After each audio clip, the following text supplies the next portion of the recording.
Merhaba arkadaşlar, yepyeni haberlerle karşınızdayız. Hande Erçel ile ayrılmasının ardından uzun bir süre sessizlik kalan Hakan Sabancı, sosyal medya hesabından yeni paylaşımıyla gündeme geldi. Ünlü iş insanı spor salonunda çektirdiği bir kareyle dikkatleri üzerine topladı. Sosyetenin tanınmış isimlerinden Hakan Sabancı ile oyuncu Hande Erçel bir dönemin en güzel çiftlerinden biriydi.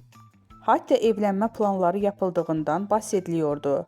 Ancak sürpriz bir şekilde yollarını ayırdılar. Ayrılığın ardından üçüncü kişi iddiaları gündeme gelse de Hakan Sabancı bu söylentileri kesin bir dille yalanlamıştı. Son olarak Paris Moda Haftası'nda katılan Tuğba Büyüküstü'nün fotoğrafını beğenmesiyle kısa süreliğine dikkat çeken Sabancı daha sonra bu hareketini geri çekmişti.